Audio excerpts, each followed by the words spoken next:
Okay. Well, we are very privileged to have the author of the book that we gave to all of you who are in year 9 to 12 here with us in the flesh. Yeah.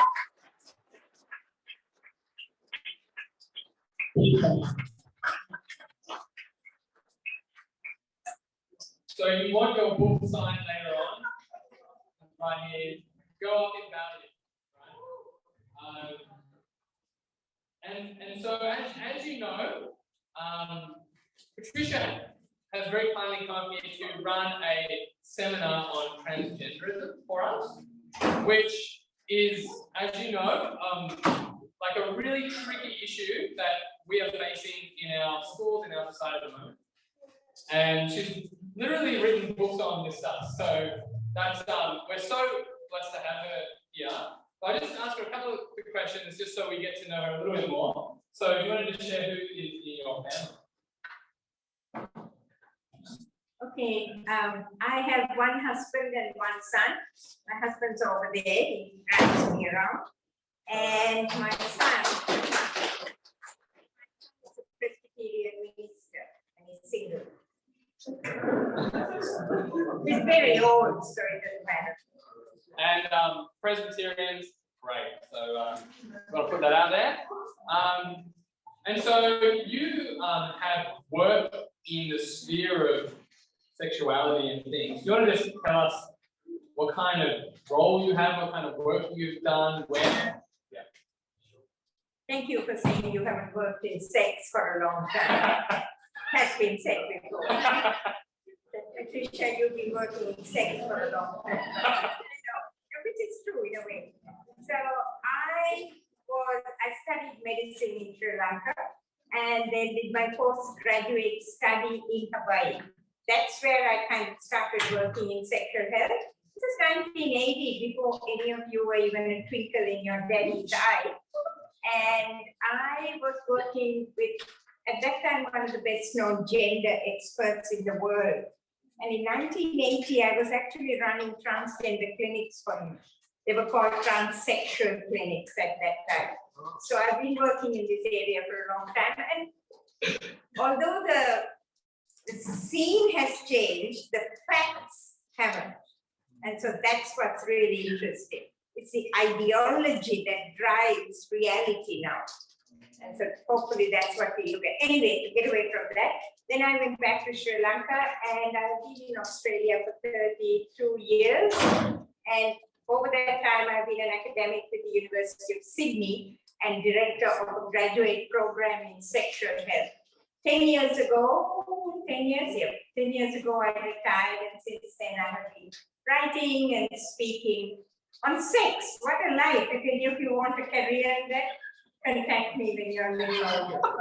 Maybe Michael wants a career in that. No one has ever suggested that to me before, that I need for a profession. So just so you know, so I'm an ordained Anglican minister, and Patricia comes and speaks to Anglican ministers and Presbyterian ministers. So she is the person people often bring out to help us understand these issues. And so we're really privileged to have you with us. Just so you know, we've been doing, we're doing a series on identity. So I've been doing talks on identity. And the two things we've been contrasting is the secular identity, which is you are how you feel inside, and God's identity, which is you find your identity by looking up to Him. It's gifted to us.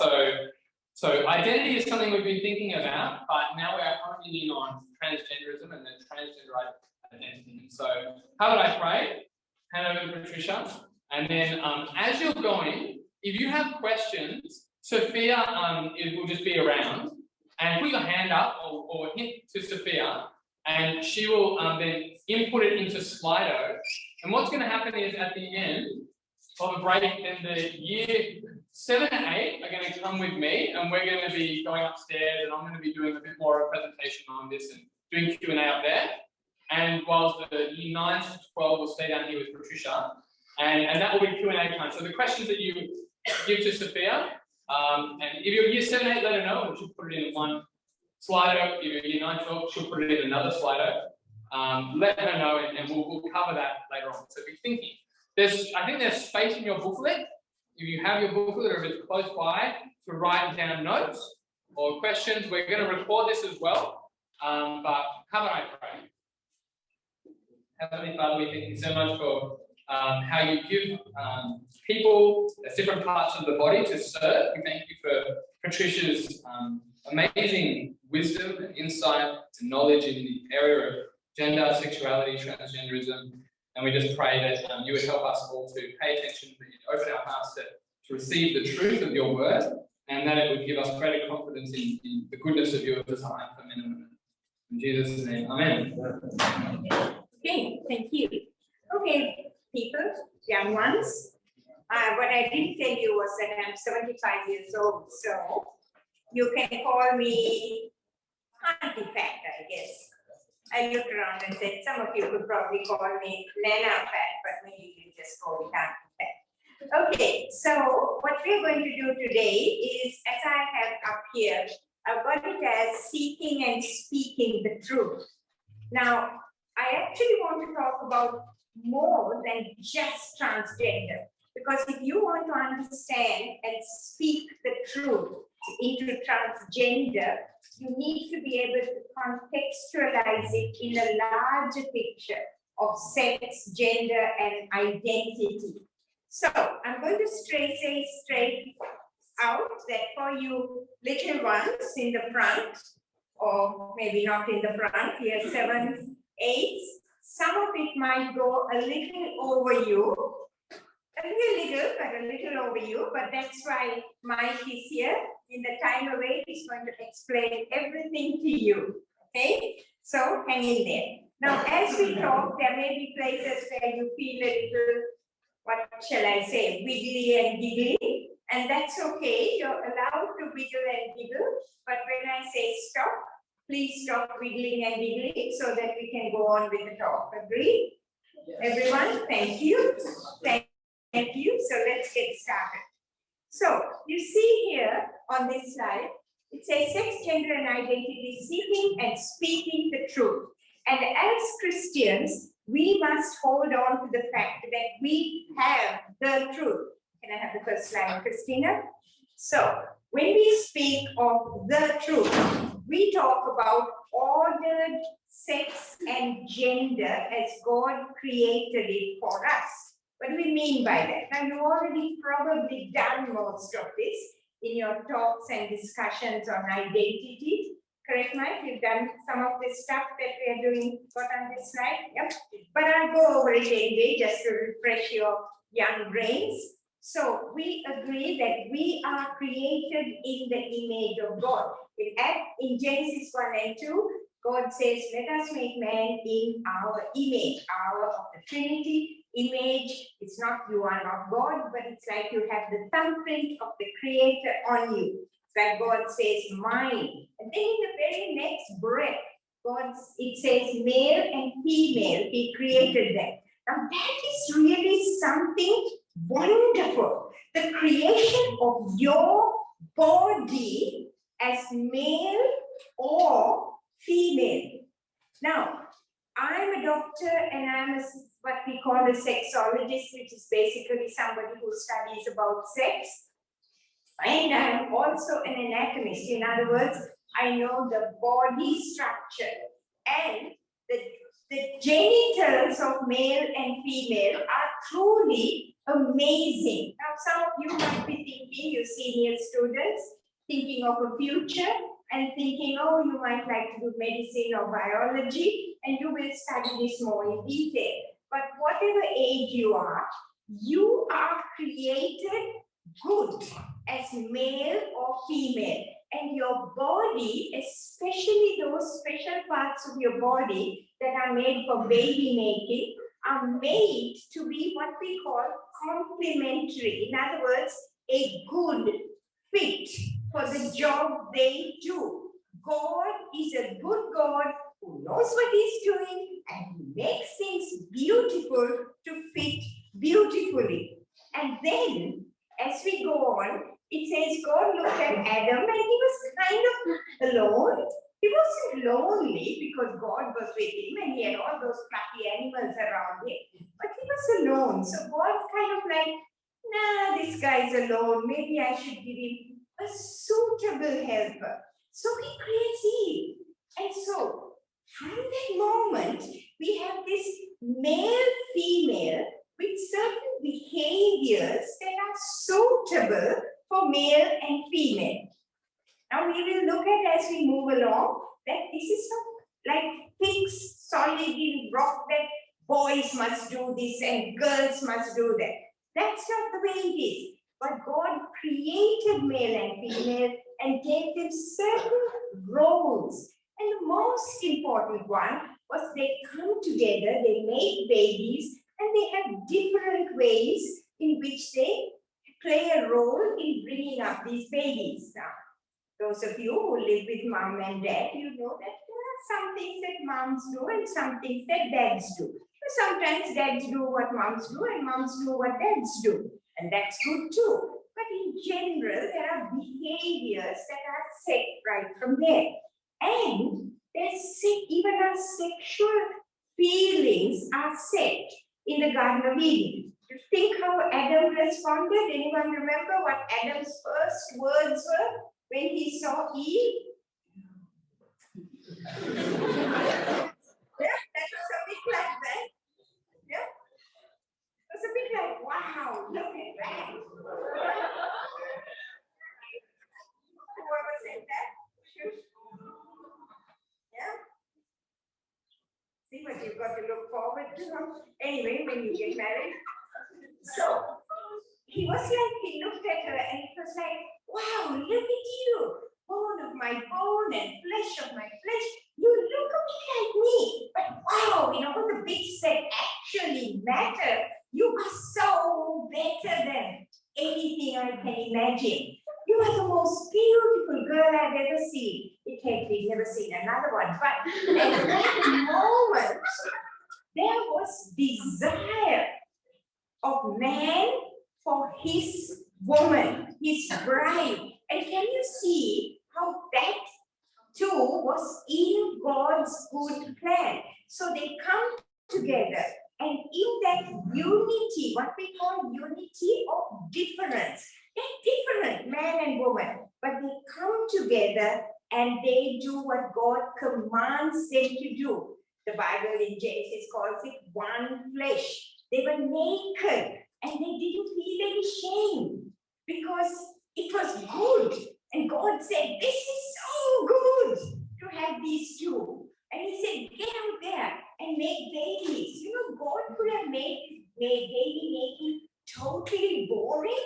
He could have said, I want you to get out and make babies. Just fill in a form certificate and send it to the baby department. And you'll get a baby delivered. But that's not how it worked. God said, I want you to make babies. And by the way, it's going to be the best fun you ever had in your life. As man, woman, coming together, having sex, one flesh, and making babies. Isn't that, yeah, good. You know, great expectations for the future, guys. Okay, good. Shush. So the reality is that all this then is contextualized in the fact that God is in charge. God gave Adam and Eve an identity, just as he does for us, as you've been studying with Mike. God gives us an identity. God gave Adam and Eve an identity. God had good plans. Next slide, Christina. But we turned away. We disordered God's good plan. So what happened? Adam and Eve were having a good time running around naked with all those animals and plants and flowers. But what happened? Some of you, I think, are very visual, isn't it? You're imagining this Adam and Eve running around, in the garden. Sure. What happened? The snake happened. And what did the snake do? He was so smart. You know, I said he, right? Could have been a sheep. But the snake was so smart. You know what the snake said? God doesn't know everything. God doesn't mean for you to be happy. God is a killjoy. You can do better without him. I mean, the eating the apple, yes. But the real thing is here is Satan, as the snake saying, Adam, Eve, you can do better without God. And of course, they really fell for it. We call it the fall. And they did. They fell for Satan's lies. And if you look at that picture, I picked this picture deliberately. They don't look unhappy. They actually look quite happy eating that apple. Because in their mind, they thought this is good for us to be independent of God. And I put it to you, young people, that in our culture today, it's just like that. People are saying, who needs God? We are happy the way we are. And everything we see in terms of gender and all the messed up life is a result of people turning away from God and saying, we can live a good life without you. Thanks, but no thanks. We are just fine without you. And so, what happened when we turn away from God is everything gets messed up. The word misalignment is just a big word for everything is messed up. And even our bodies get messed up. Our thinking gets messed up. Our desires are not always as if they should be. In Jeremiah chapter 17, we read the heart is deceitful above all things. Who can cure it? It's beyond all cure. Our hearts, our feelings, our emotions, when we leave God out and say, I can look after myself, there it is really sick. Our hearts are sick. Even Jesus in Matthew 15 says, out of the heart come all these evil thoughts of murder, adultery, wrong sexual desires. You see, when we turn away from God, this is what happens. Our desires, our bodies are messed up. And in Matthew 19, Jesus even said that there are eunuchs. Eunuchs are people who can't have children. Just a complex word for somebody who's either got something wrong with their genitals or their ovary or their testes and they can't have children. And he says in that Matthew 19, there are eunuchs who are made so by others, and there are some who are born that way, but there are some who remain single and serve the Lord. So even about that bodies messed up, we can read there. And that messing up of our bodies results in us being distressed. In Romans, we read how we groan, all of creation groans as we wait for Jesus to come back. So that's our context. A good creation, male, female, married, sex, a spoiled creation when we reject God. And so we end up, next slide, Christina, we end up with what I call a follow your heart culture. Like that picture there, that your brain is being led by your heart. And that's where we are today. And you have been studying the culture of today. Somewhere inside of you, you are told, is this true self. You have to find yourself. And when you find yourself, that self will tell you what your desires are. Live it.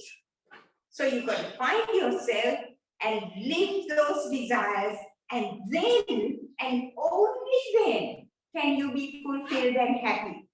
Only then. You've got to follow your heart, follow your desires, whatever they may be, and then you will be happy. But that's not enough. Just being what you want to be, doing what you want to do is not enough. You've got to get everybody else to celebrate that thing which you are. And I'm sure some of you would have seen that in the schools you are in. Somebody says, I am non-binary. And everyone says, good on you, mate. Let's celebrate it. Nobody says, that is so sad. When you have been created good by a good God. Everyone says, let's celebrate the fact that you can't recognize the goodness of how God has created you. And so we end up with this mishmash of like a soup of words. And can we have the next script? Yeah, we end up with all these words. And I'm sure this is only the tip of the iceberg of everything that I know you've heard of. Recognize some of those words at least? Yes, yes, yes. It's a bit like the difference between public school and private schools, I understand. If you're in public schools, you recognize all of them. Okay, we'll come back to these in Q&A. But, shush, we end up with this soup of words. I call it sexual liquidity. It becomes fluid. And your body is not God's own gift to you, but your body becomes something like a plasticine or something malleable that you can shape to whatever you want it to be.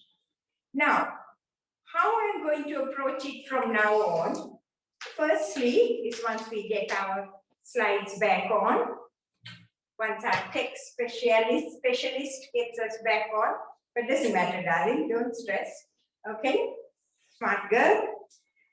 Okay, what I want to do is start off with reality. The reality you have is your body. Next slide. You are born in the body you are meant to have. Doesn't matter, we just keep going. You are born in the body you are meant to have. Have you considered that? You are born in the body you're supposed to have. Has anyone heard the word assigned at birth?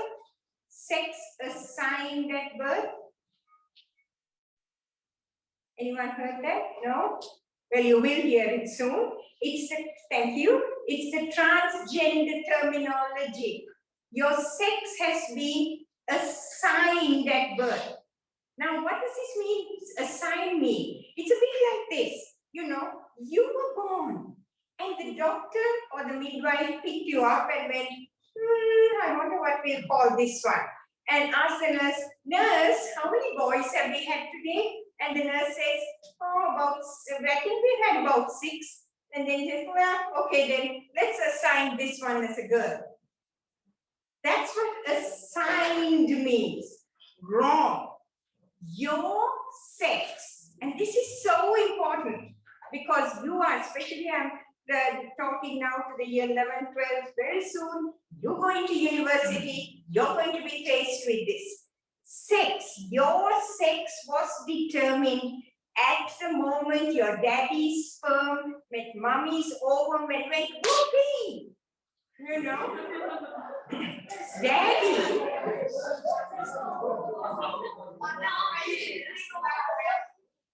Shush. It's always exciting to think of mommy and daddy having sex, isn't it?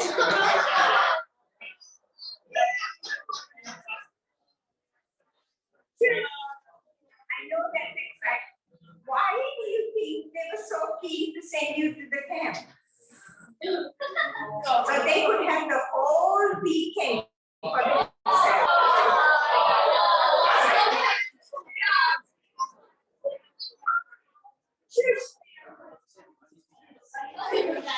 Okay, children. Okay, young ones, if you don't believe me, go back and ask them. So, sex is determined at that moment when the sperm and the ovum meet. And through pregnancy, and you can ask mom about this, by ultrasound imaging, you were followed. So you can see what is happening. And this is only confirmed at birth. My dear young people, you must get this into your head. Your biology was determined in your mother's womb. Psalm 139. King David says, you knit me in my mother's womb. Knit, your mommy and daddy were not knitting. They were having a great orgasm and you were created. From that moment, you are male or female from one cell. Now, we can talk about the complexities of this. We can talk about how there are particular genes called the Y factor, and that determines the testes. And when the testes is formed, we're talking the first few weeks, and testosterone, the hormone, is secreted. It causes boy body to be formed. We got boy bits there, and without that SRY, you have an ovaries forming, and we have girl bits formed. There, but picture of girl bits there. So you have girl baby and boy baby, of course, in pink and blue. So that is your baby biology. That's the first thing. You are born in the body you're meant to be. Next slide, darling. Now, the next thing I want to talk to you is what happens from there. Now, from the time you're a baby, now there are some of you who are little people, and some of you who are big people. Now, you're a big person. I won't ask for your age, but you are an adult. What we call a woman. Correct? It's Monica, is it? Victoria. Victoria. I mean, Monica, Victoria, but she's Victoria. So, Victoria is a woman. Fascinating. We are in a world today where people can't define what a woman is.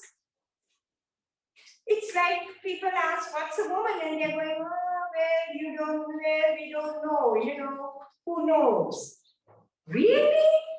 A woman is an adult, that is grown up, human, as opposed to cat and dog and monkey and crocodile. An echidna, adult, grown up, human, female, meaning she has ovaries and a womb and will potentially produce eggs and be able to make babies. That's a woman. A man is similarly, Big Adam, an adult, human, who has testes and produces sperms and possibly can make babies. We live in a world where you will be told that men, by saying I am a woman, some magic become a woman. Not possible. In fact, impossible. Because of what we talked about. You start in your mother's womb and that's what you are. You scratch your hand and a few cells fall off. Those cells will have, if you're a boy, XY, if you're a girl, XX chromosome. That will never change. No amount of surgery, no amount of hormones can change it. You cannot change your biological sex. To say trans women are women is a lie. It's a lie. No woman, no man can become a woman by saying he is any more than I can become a gorgeous little cat by saying I am. I can't, much as I would like to. I've always wanted to be a cat, but I can't. That's interesting. Keep that in your mind. But we are talking about the next stage. Now, when you're born, you're a little one, little person. And then you grow up at this wonderful time called puberty. Now, some of you young ones are probably only starting off at puberty. But trust me, darlings, little ones, you can look at the adults. Look at Victoria if you're a little girl. And look at Mike if you're a little boy. And think that's what you're going to grow up to look like.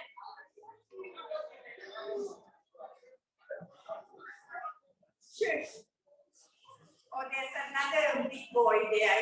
What's your name, young man? What is the nice little facial testosterone induced growth? What? Sorry? Shinoy. Shinoy? So we like Shinoy or Mike if you're a little boy, and like Victoria or someone else if you're a little girl. Now, puberty is a wonderful time. It starts in your brain, and there's a certain hormone in the brain that goes out and it tells your testes, if you're a boy, to make testosterone. That's the one with the little tail there. And if you're a little girl, it tells your ovaries to make estrogen and progesterone.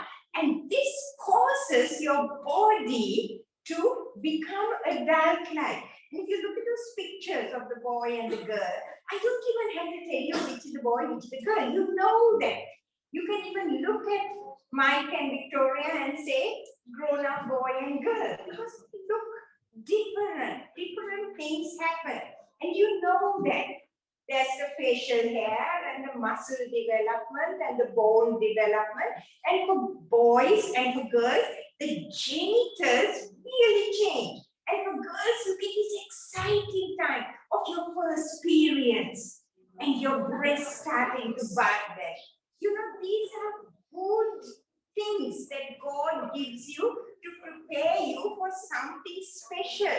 Never let the world tell you that puberty is something awful or that it is a disease. This is what you will hear. Puberty is optional. If you don't like what's happening in your body, you can put like a pause button by taking what we call puberty blocking medicines. Dangerous thing to do. Very dangerous.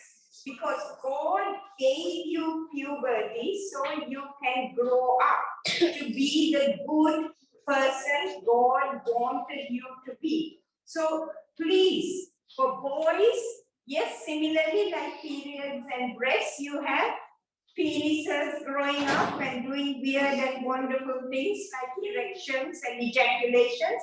Celebration, not celebrate it as in have a party, but be happy that this is what is happening. Yeah, you're right, like the gentleman at the back who's raising the fist for it. Good for you, good on you. Because these are these are good things that mean that you are growing up. Now, this is the reality. Okay? Now, next slide, Christina. And we hope it works. Okay. Yay, good girl. I think we have to, at the end of this, we've got to give a standing ovation to her. Because it's all because of Christina. It is Christina, isn't it?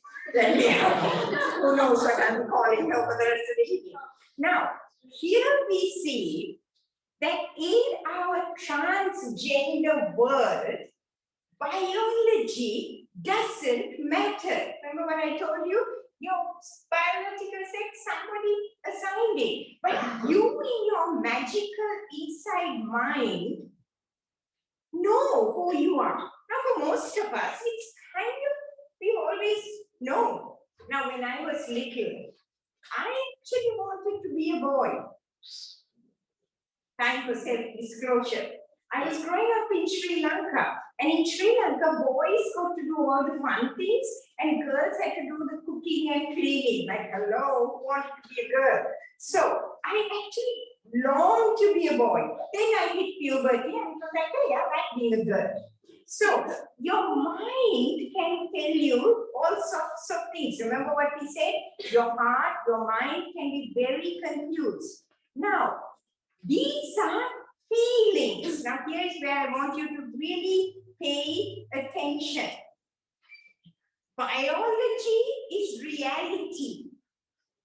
Now, this is about feelings and behavior. Let's take a simple one first. Your behavior. Now, I don't know how you will grow up, what you were taught when you were growing up. But there are things we call stereotypes. Stereotype means This is how it's meant to be. And when I was growing up, and we are talking 70 years ago, when I was 5 years old, it was like girls do this, boys do that. Now, if we had the time, we would make a chart and tell you to see what do boys do, what are girls do, and then think, okay, well, we'll do that for a second. Tell me something that you think girls do. We'll ask one of the boys. Yes, dear. Cooking. Cleaning. Yeah. Sewing. Cooking, cleaning, sewing. What about things that boys do? Let's ask one of the boys. Yeah, you want to tell me? Okay, boys do the outside work. Okay, let's stay there. So girls are doing the cooking and cleaning, and there was something else, sewing, and boys are doing all those stuff outside work.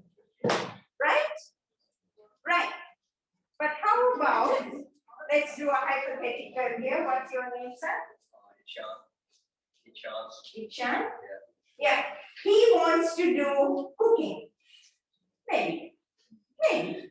He really likes to do cooking. And maybe he likes to do sewing also. I mean, you know. He probably doesn't like to do cleaning. But I thought so. But maybe he likes to do some cooking and sewing. Does that make him a girl? That's interesting, isn't it? That's interesting. We talk of certain behaviors, very right. And thank you, young ones, for saying that. We think of certain behaviors, boy behaviors, girl behaviors. There are girls who like, I don't know, playing soccer and being with daddy fixing the car.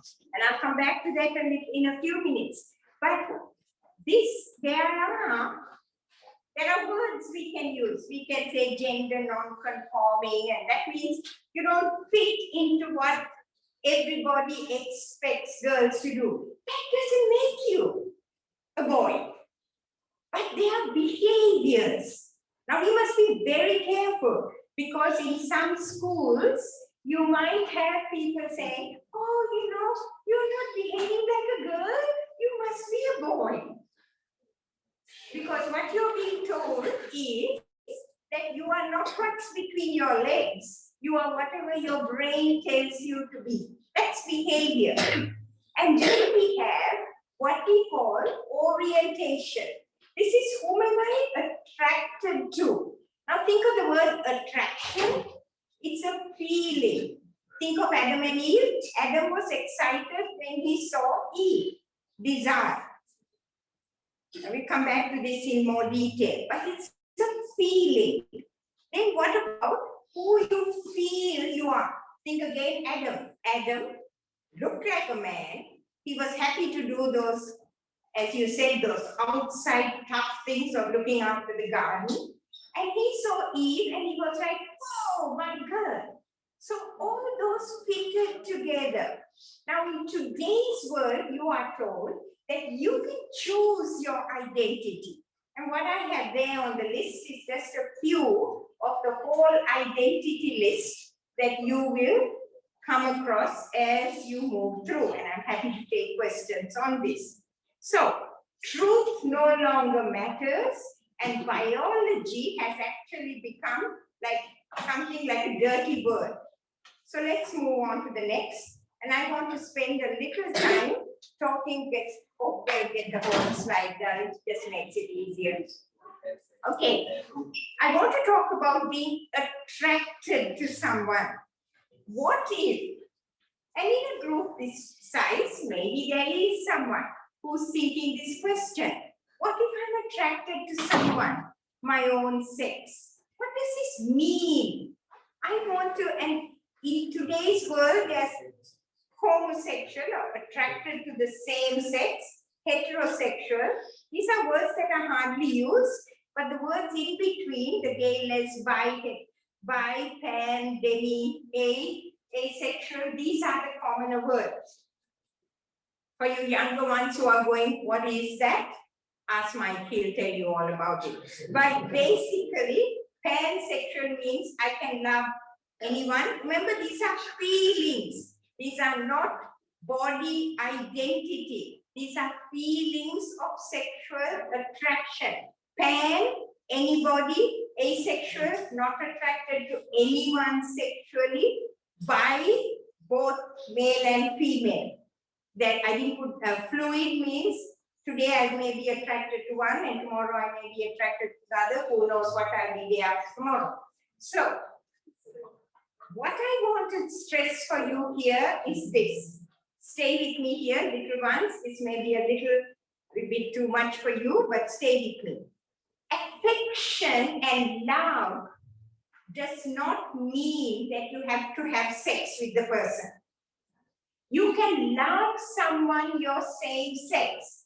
This is called friendship.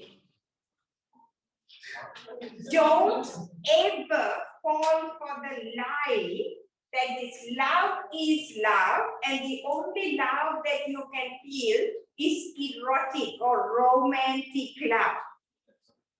That's the first basic thing. Have good friends. There you are. Thank you. Good demonstration. I mean, you know, I saw two girls here just leaning and feeling sleepy against each other's shoulders. Good. That is good same-sex, non-sexual friendship. Build it at your age. Don't let anyone say that that is sexual. Now, let's move on, Shush.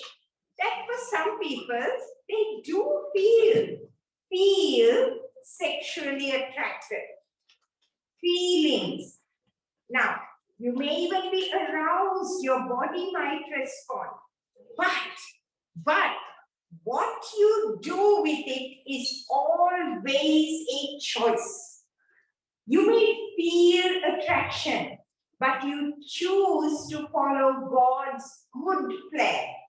And so if you don't feel attracted to the other sex, your choice is to stay unmarried, because it's really cruel to get married if you're not interested in sex, to stay unmarried and lead a wonderful life as God wants you to live.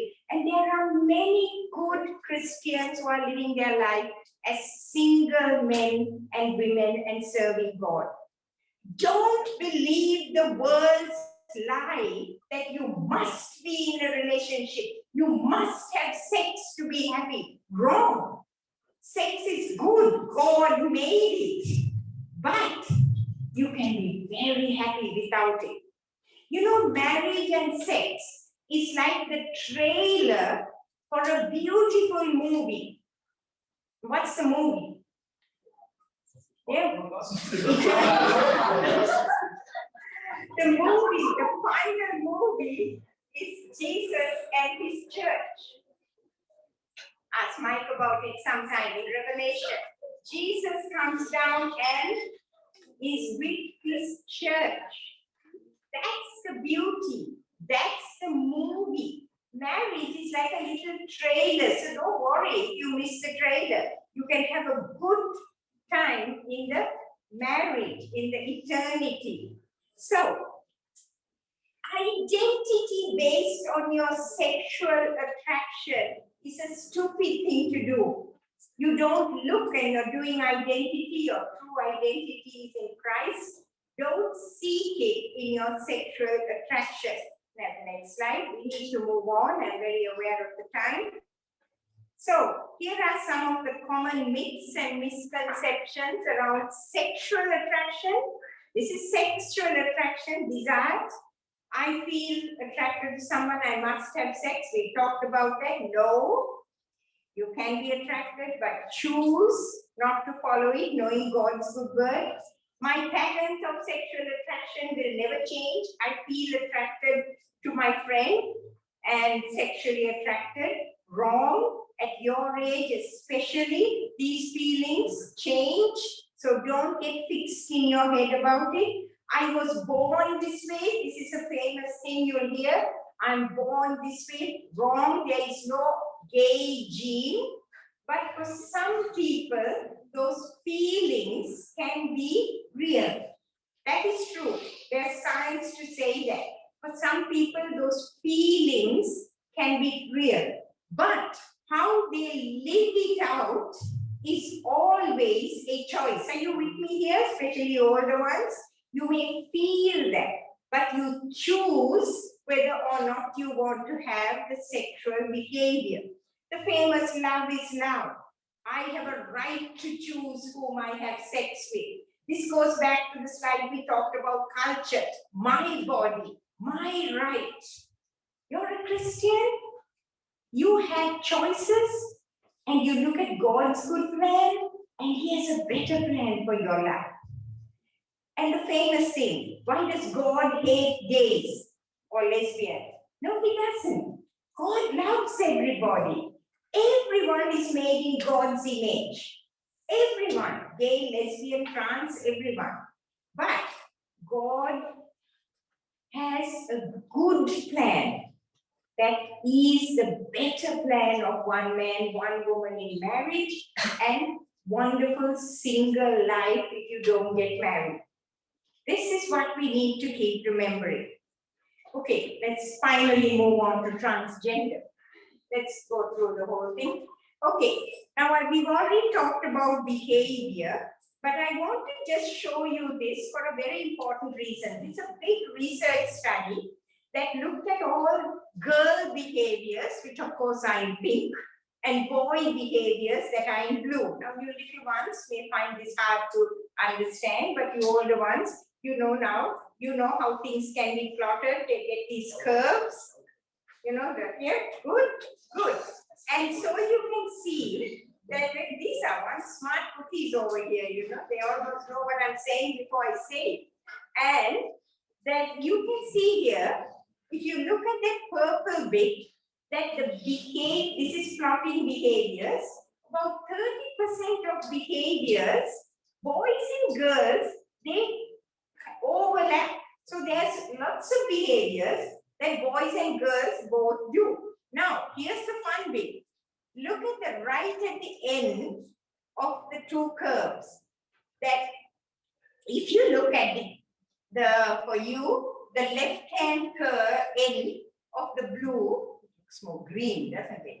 Okay, at the left-hand end of the blue bit, it's actually beyond the top of the girl curve. There will be some boys who are more girly than the majority of the girls. And there will always be some girls, you older ones, I hope you're following this, there will be some girls, listen, who are more boyish and butch, if you want to use the word, than many boys. This is normal. Never let anyone say that just because you like doing boy things, you're a girl who likes doing boy things, you must be a boy.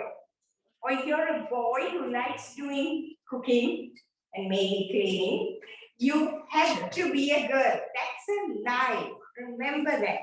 Just because you're born a boy but like doing girl things does not make you a girl and the other way around. Next slide, darling. Again, we just take the whole thing. Yeah. Now again, here we are moving into identity. And I'm going to tell you this. Brain feelings of who you are. The word transgender means there is a disjunction or a difference between what your brain feels you are and your body's reality. Now the word cisgender is used for when your brain and your body match. Now I put it to you that we do not have to use the word cis. Now I do not call myself a cisgendered, assigned at birth female. No, I'm a woman. So the moment you start accepting the transgender terminology, you're buying into the ideology. So be very aware of this. Now, some people who have this uncomfortable discomfort can feel distressed, and the word we use is dysphoria. But here is where I want to tell you, and it's really important, that what we are seeing is like an iceberg. And the little bit that we are seeing of people who say, I am non-binary, I am trans, I am whatever, I am pangender, I am polygender, I am whatever gender, I am king gender, is that bit of the tip. There is a lot underneath. Now the pain, the distress could be real. Next slide, darling. Just do the whole thing. But there is a lot underneath the waterline, and this is something we have to recognize. In older people, and I won't go into any detail, we don't quite know what the reason are. These are older people who sometimes are married and then change their mind and say, well, you know, I'm a father to 3 children, but you know what? I think I'm a woman. And there are people who do that. But I'm going to concentrate on teenagers and young people. Some teens, especially girls, will grow up as girly girls, and suddenly when they are 14 and 15, say, I'm a boy. This is called rapid onset gender dysphoria, distress. This is a sudden change, and there's a lot of research going into this. I'm not going to take the time, but it's largely tied in with 2 things. One, social media. If you don't like your body, especially girls, and you get into social media and say, I don't like getting periods, I don't like my breasts, you find yourself in transgender forums which celebrate transgender. You know what they tell you? You're unhappy, you change into a boy, and you will be happy. You are assured happiness if you change your sex. Wrong. It doesn't happen. You carry the same problems into you, and you undergo all these horrible things like blocking your puberty and taking cross hormones of the other sex. The other thing, one is social media, binging on social media really, and Reddit, Tumblr, YouTube, all the influencers on YouTube. Yes, the old lady knows some words. And the other thing is peer group, friends. I have talked to doctors who said they have 4 girls from the same class who came and said, we want to change into boys. It's this, what they call the word peer contagion, whole groups deciding they want to change. And in children, little ones, 4 and 5 years old, it's tied in with autism and depression and mental illness. Little children who don't fit, remember behavior, the stereotype of what is expected. And I told you really are the other. So, how is the world saying that you must manage these people who are uncomfortable? You must affirm. If it's a child, you must cross-dress, you must give this, block the puberty, put them on cross-sex hormones, and everything will be fine. Wrong. All the research is coming out to say this is dangerous. It is not working. You cannot stop puberty and then suddenly think everything is going like, put a stop, take it off, and everything is going to be fine. You cannot put hormones into medicines into a body and not expect it to really affect everything else in your body. What the move is that children must be given time to live in their body, things that is called wait and see treatment. However, and this is probably too much for you guys, in Victoria, this is not allowed. Everybody has to be affirmed. How should we respond? And I'm happy to take questions in this, little ones. You can talk to Mike about it. The whole thing about pronouns. Do you choose your pronouns? Are you a them, a there, a here? I understand you can even be a cat gender or a dragon gender, or choose your gender, whatever you want to be. Shush. And biology is being erased. Anyone followed the swimming controversy of that lady, the so-called trans woman? Yeah, some of you did. Leah William. picking the Leah bit from William and competing with women. A male who still has his male genitals but pushed his testosterone down, of course he wins. Now if we had who's a tough little athlete here, gentlemen? Yeah. Exactly. So what if we take? If we take, okay, let me put it like this. If we raise all you guys, who will come last? Put your hand up. Whoever thinks you'll come last. Gentlemen. Yeah? Just give me a guess. Yeah? Good? Yeah? So that, and if we raised all the girls, who's the athlete? Who will win? She will. Okay. Now my guess is, if we raise the guy who said he'll be the slowest and her, you will at least tie, if not the guy winning. Because that's the way boys are, especially if you pass puberty. If you are a boy, and that you can't change that. So if you, and today, when you get into uni, you dare not say that biology matters. Can we have the last slide? Just put them on. Thank you. So here are your takeaway messages. You are your body. Your body is not optional. It is intentional. It is very good. You are born in your body. You go through puberty in your body. Puberty is good. It is very good. Your identity is not in your brain. Your identity is in God. Jesus places your identity. God gives you an identity, and God gives you the body that carries His image. We all struggle with desires, including sexual desires, that tempt us to make unwise decisions. But you are not your desires. You can make good decisions when it comes to behavior. And as we said, your behavior doesn't determine identity.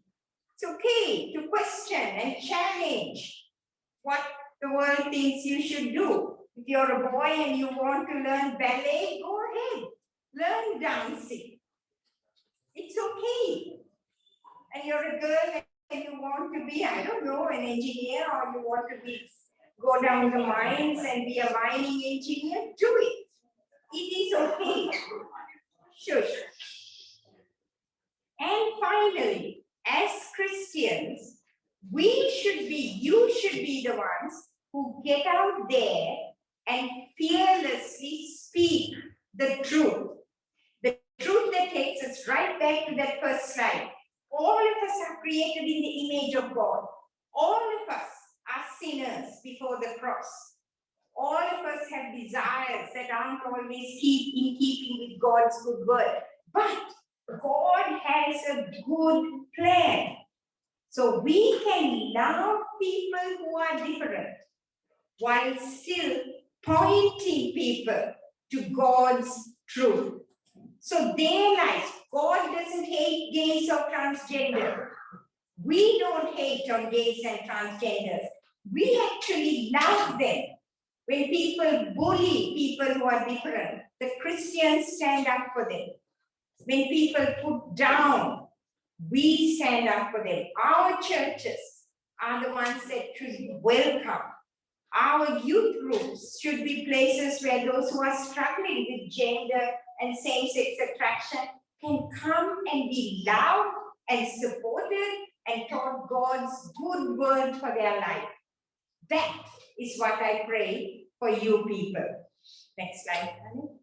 Okay, you know the books. Next one. Okay, so this is where we break for Q&A. So Mike, the degrees are going with you.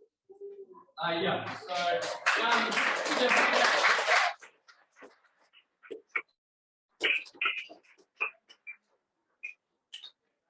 okay, guys, look. So you've got a moment, like in a moment, just get up, stretch your legs, go to the bathroom if you need to. If you have any questions, if you're a senior and you're down here, give them to Sophia. If you're a year 7, 8, bring them upstairs and maybe give them to Shanoy or Josh or something like that up there.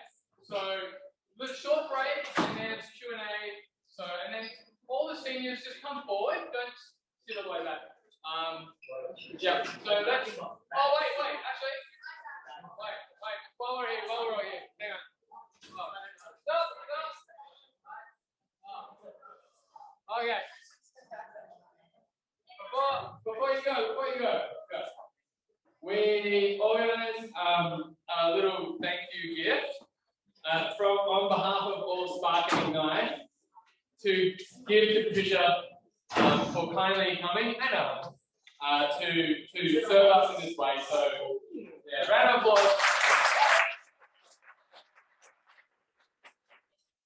We have to think of how Jesus behaved towards women.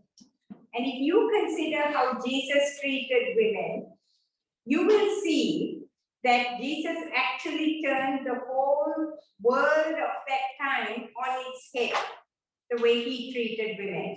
Think of how he treated the woman who was caught in adultery when everyone else was ready to stone her.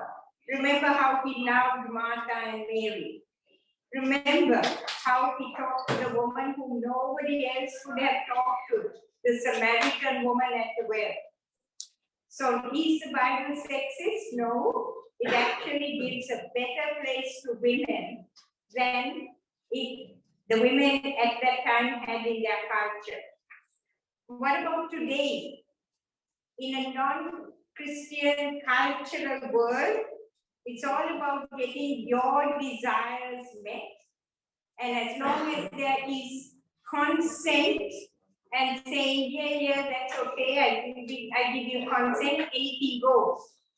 The Bible clearly teaches, honor your body, 1 Corinthians 6, and honor the body of the other.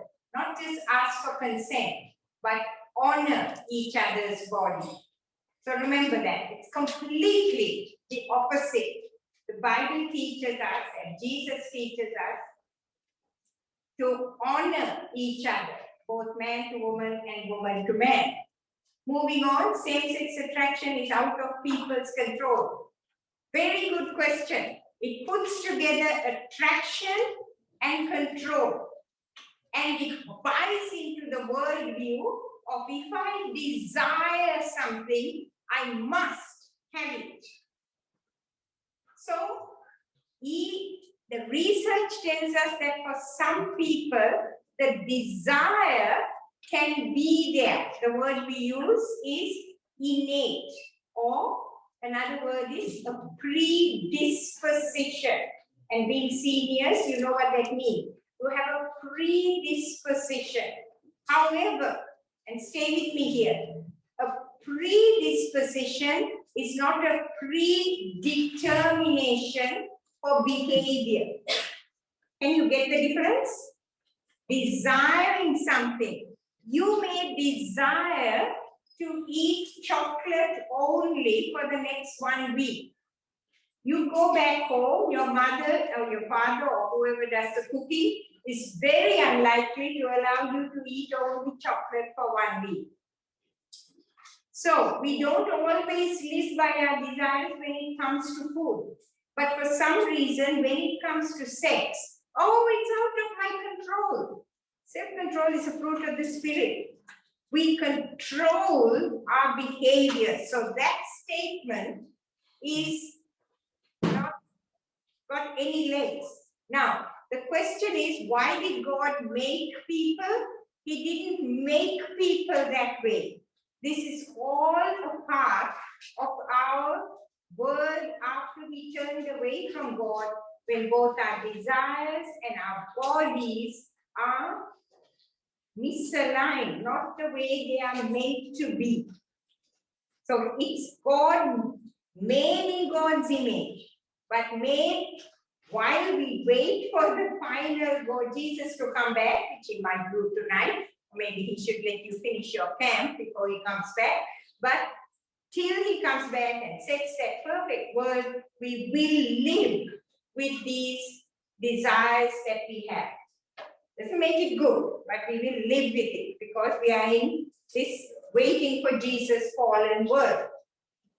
How should we react? Support people close to us who want same-sex marriage or support LGBT? Very good question. We go right back to the fact that firstly, we need to understand that everyone is made in the image of God. So the first thing we do is we love everybody. We are not talking erotic, romantic love. We love and care for everybody. We can move beyond that because we are God's people. And we can have compassion for everybody. Because we are all people who have desires that are not in keeping with God's word. So the first thing and the best thing that you can do is be a good friend.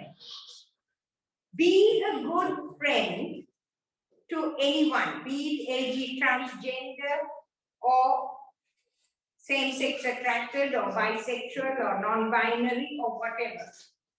Be that good friend who walks with them. First thing. Secondly, the biggest thing you can do for your friend is introduce them to Jesus. You don't have to push it down them, but introduce them to the better story.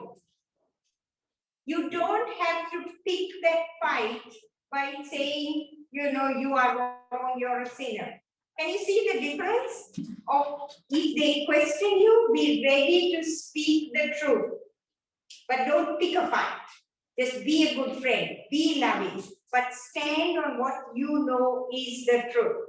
You see the difference there. You don't fight, you don't push it down, but you stand on the truth while loving and caring and being a good friend. And that way you point them to Jesus. Why do we have to support LGBT when God forbids same-sex marriage? Yeah, you don't have to support.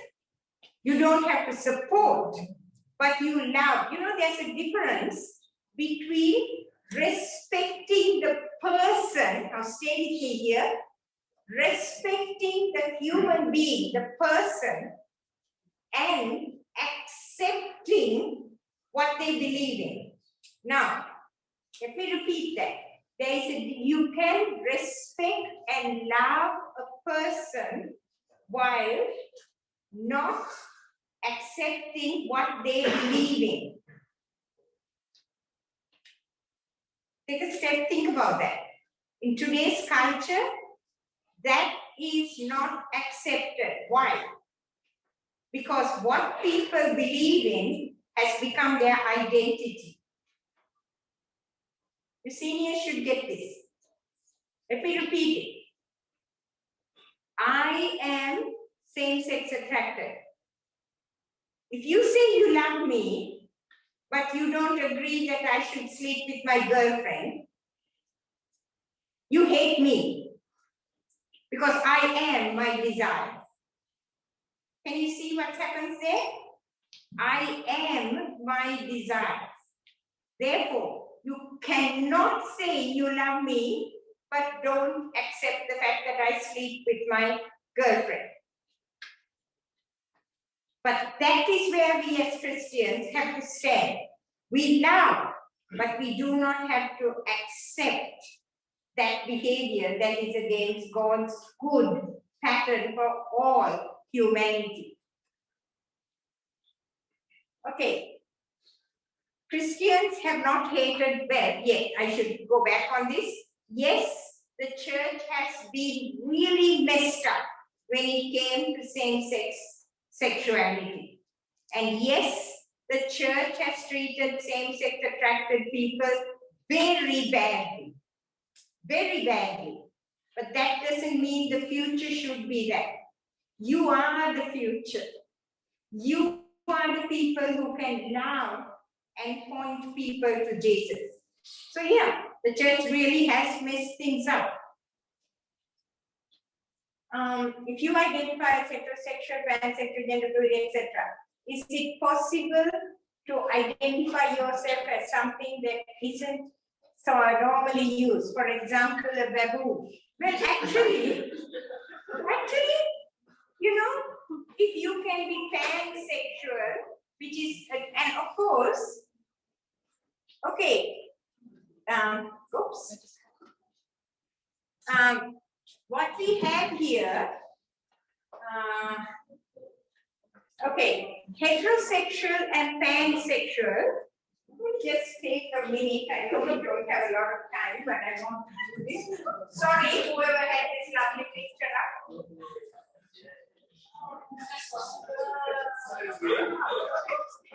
Sorry about that.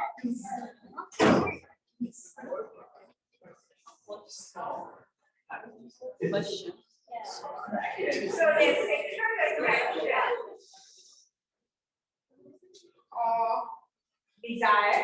That's the sexual. That's the homosexual, heterosexual, and there is gender identity, which is how do you think of yourself.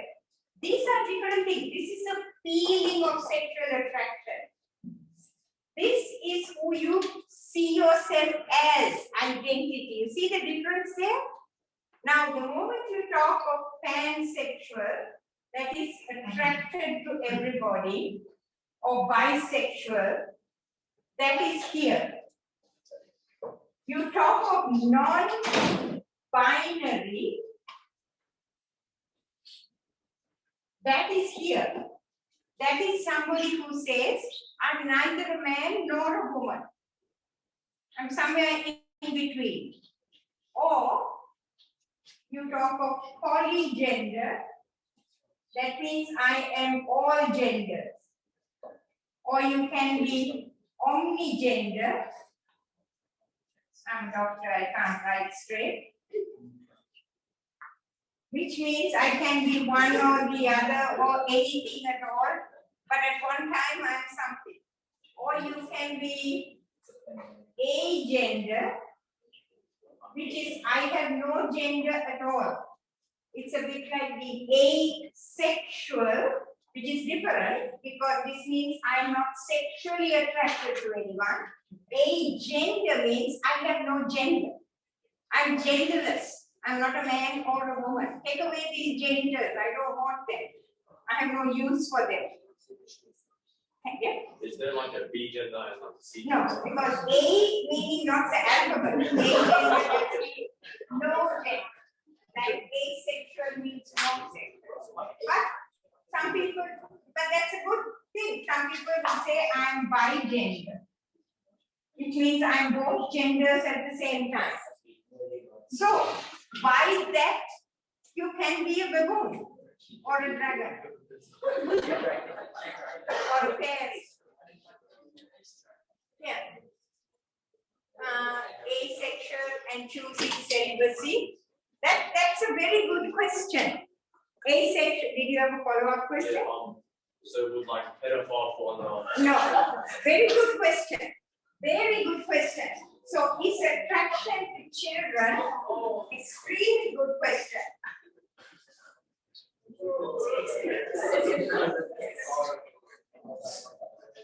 Shush.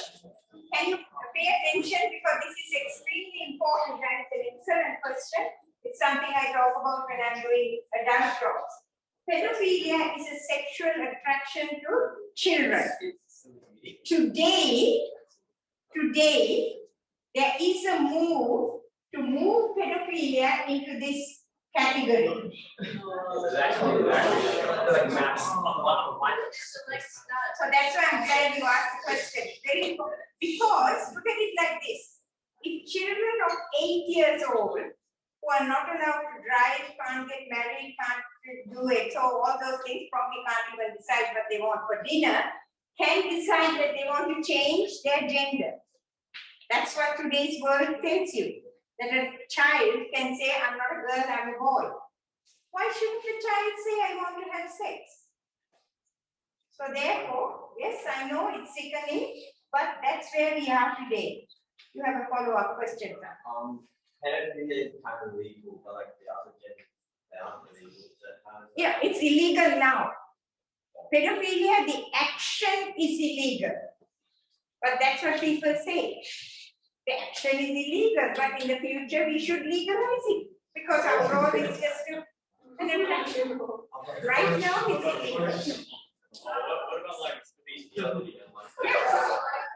This young man, somebody should give him a chocolate because he's raising all the really good questions. Shush, the question is, what about bestiality then? If there's a move to me, but if you feel attracted to your puppy dog, why not? So, this is your word.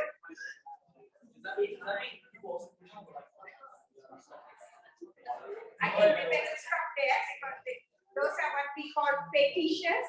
That is abnormal, but there is a push to accept everything as normal because desire must be allowed to do what you desire.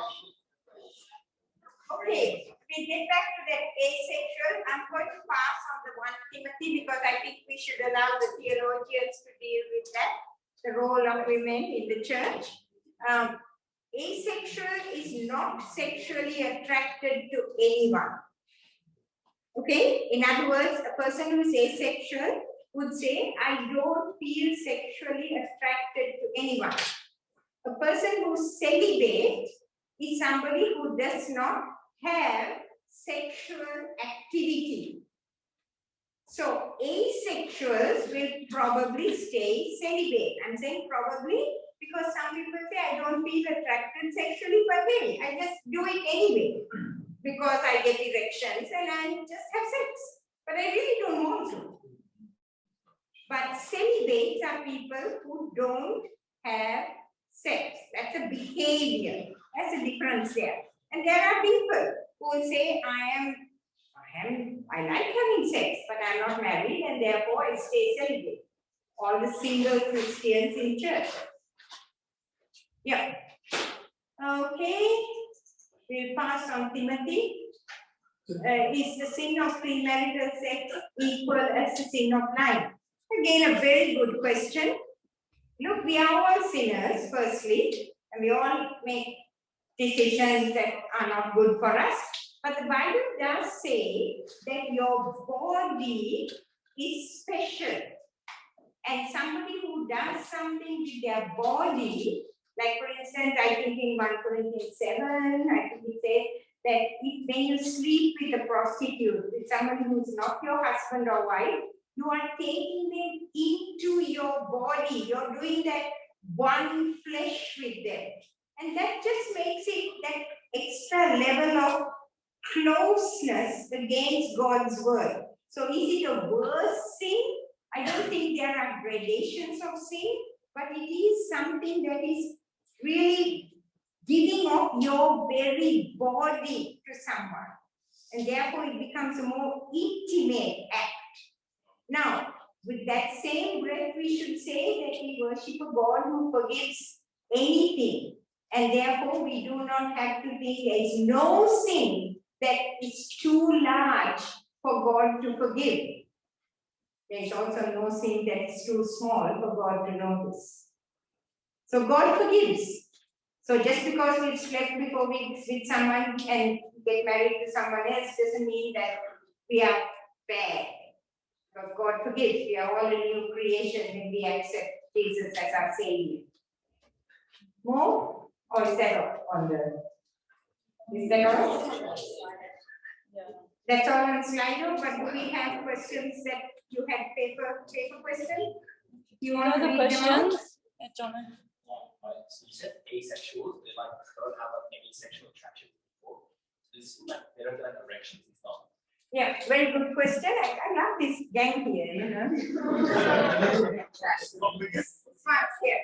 Having little discussions and have all these curly questions. Okay, asexual is you don't feel sexually attracted. Erections are physiological. So an asexual person can probably, I can't quite place my head on the research, but as far as I remember from the research, a person who says I'm not sexually attracted to anyone still gets erections on masturbation and can even get orgasms on masturbation, both girls and boys. Were there paper questions? Yeah, one more question. Sure, no, we can go on. You're asexual or not. Sorry? How do you know if you're asexual? It's just that you don't feel attracted to boys and girls. But at your age, I would say, look, wait a minute, because this needs growing into. I mean, I have had a 14-year-old, 15-year-old coming to me and saying, you know what, I have lots of friends and I love boys and girls who are friends, but I don't feel sexually attracted to anyone. I think I'm asexual. And I say, look, you're 14 or you're 15. Can you just wait a little? And I'm thinking, gee, I think your parents will be happy to stay to your 35. But you know, you grow into those sexual urges. Now, in a group like this, there will be some who are like, sex, bring it on. And others are like, if I trip over it on the way home, I might notice it. And that's okay, because we all mature in our sexuality at very different rates of processes. What about all those bits of paper? Did you put them on there? Yeah, they've been put into the Okay. slide. Okay. Question? So Another question? we have another 10 minutes, so we can take some questions from the floor. I think we do have 2 more questions up here. Do we? Scroll back to the top. We've done that one. We've done something. We take from the floor. Yes, dear. Shush, shush. And the other. Let a woman learn quietly. I do not consent as a woman Yeah. or to exercise authority over her. Rather, she is to remain quiet. Yeah, I know that. I know what you mean. But what I'm saying is that's a theological question. So I think you need to ask Mike for one of your theological, your ministerial team to talk about that. But that's not a sexuality question. It's about teaching in the church, and that's theology. That's church doctrine. So I can share my stand on it. I am Anglican, like you, most of you, and I believe in complementarianism, which means male headship. So I will talk on my expertise like this, but I will not stand up on the pulpit and preach a sermon to a mixed group. That's my belief, my complementarian reading of the Bible of that verse and others. So please talk to Mike or one of the Sophia. You might want to bring that up. Yeah, I think we'll ask Mike about that question. Yeah, because that's church doctrine. Yeah. Yes, sir. What's the difference between Anglican, Protestant, and I think you should talk to her, Mike, about that. It's again to do with church. It's the way the churches are set up denominationally. Basically, Anglican, Presbyterian, Baptist, the Protestant churches all believe by salvation by grace alone and believe Jesus' cross, death, resurrection. But beyond that, it's all the way the church structure is. But trust me, my son is a Presbyterian and I still haven't got it. Exactly why he's Presbyterian and not Anglican. Okay. So is that the second question that hasn't been asked? So same-sex attraction, that one? The same-sex attraction is something out of people's control. We talked about that. Yeah, God created. We Yeah, I talked think we about did go it. through that question. Do you have a follow-up question on that? We talked about it, but if you have a follow-up question on that. We talked about it. Anyone have a About follow-up question? self-control. Southern? So what does the Bible say about oral sex? About what? Oral sex. The Bible doesn't say anything about oral sex at all, but I love the way you blush to even say the word. Somebody had a camera. The reality is, the Bible doesn't say this behavior, that behavior. But what the Bible does say is that man, 1 Corinthians chapter 7, husband, your whole body belongs to the wife. Wife, your whole body belongs to the husband. So sex and sexuality and enjoyment in a marriage is, however, whatever the husband and wife enjoy together. So the husband then enjoys his wife, and with whatever he honors her body and whatever she likes, he gives her It's about other focused loving. And similarly, the wife looks to the husband and tries to enjoy him and help him to enjoy sex. So remember what, can you hear what I'm saying? It's about being other focused and loving the other person all the time. Now, in that, if both people like to stimulate each other orally, that's between the couple. So it's between the couple, but never being forced. So when someday some of you are married, take that into your marriage. Because I probably won't be around to help you with it at that time. So, but remember that it is about the other rather than yourself. Always caring for the other. It's like looking at your husband or your wife and saying, how can I make this better for you? How can I make this day better for you? For example, my dear husband, he not only came to the car park, but he came and found out where the lecture was and brought the car right up to the front door because I'm so arthritic, he didn't want me walking down the hill. That's forward thinking about how can I care for you, my wife, or you, my husband. That's what you should take into your marriage, and that carries into your sex life of caring for each other. And oral sex is just one of those things. Any other questions from the floor? If you think anything there, follow-up questions on anything, feel free to ask. So let's say you get married and then you try having sex for the first time, but then you actually realize you don't enjoy it. Is it reasonable to say, oh, no, I don't want to do it anymore? Okay, when you get married, the first time you have sex, 90% of the time doesn't work the way you think it will.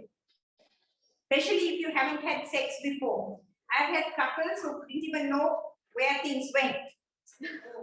Because if you're an IT specialist who's marrying an engineer, and nobody ever taught you anything about the textures. And sadly, for today, if all your education has been from pornography, you are not going to think that sex is beautiful. And you're going to get pornified views. So, when you, if and God willing, you do get married, my advice to young couples is always take it slow, very slow. Maybe on your first couple of days, don't even try intercourse. Just learn to enjoy each other's bodies. Because like you said, if the first experience is really unpleasant or even painful, it can really set into your mind that this is not a nice thing. So take your time. And I won't be here to do your premarital training, but Sophia will probably do it for you.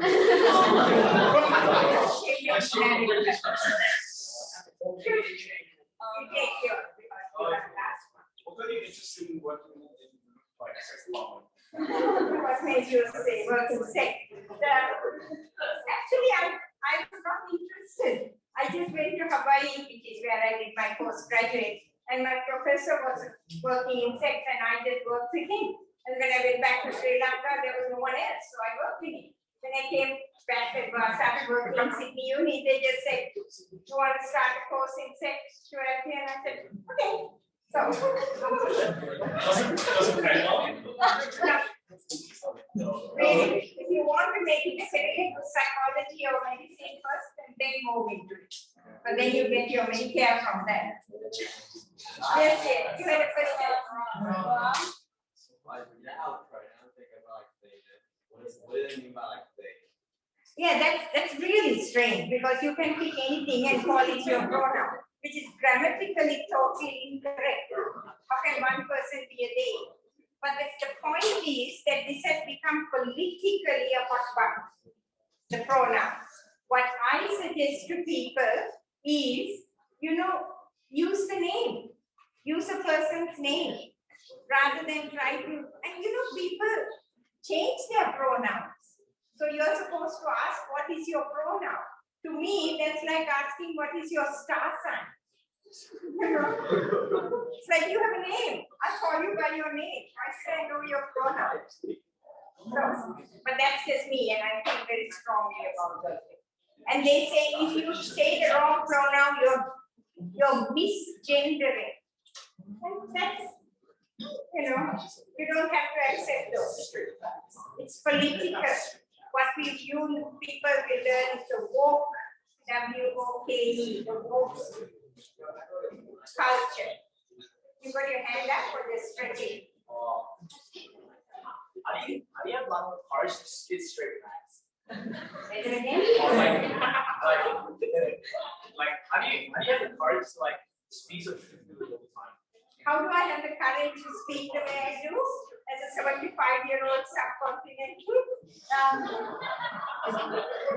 You have a grandmother who's about 75? Yeah, 80. You want to go and ask her whether you can talk about sex with her? 80. She might have a say, but I haven't asked it. She probably will love to talk to you about her sex life. But the reality is, how am I doing it? It's because God has me in this place. I was telling my husband.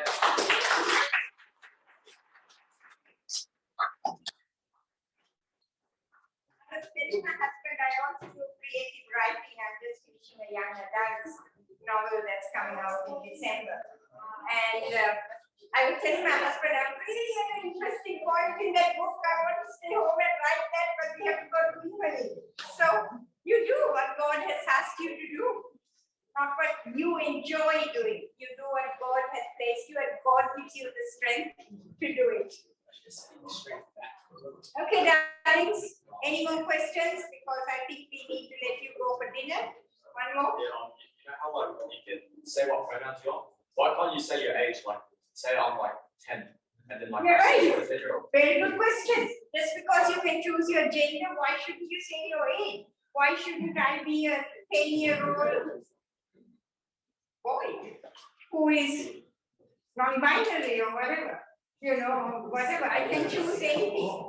So, yeah, why not? That's the world we are moving into. Okay, last question before I let you go for dinner. Okay, let me finish with a short prayer for you before you go. Father God, we just praise your name that we can come before you. Father, we just place our lives in your hands in this really difficult world. I pray for every single life here, and I pray for their parents and their families. Father, bless them as they go out into the world. May they have your courage in them.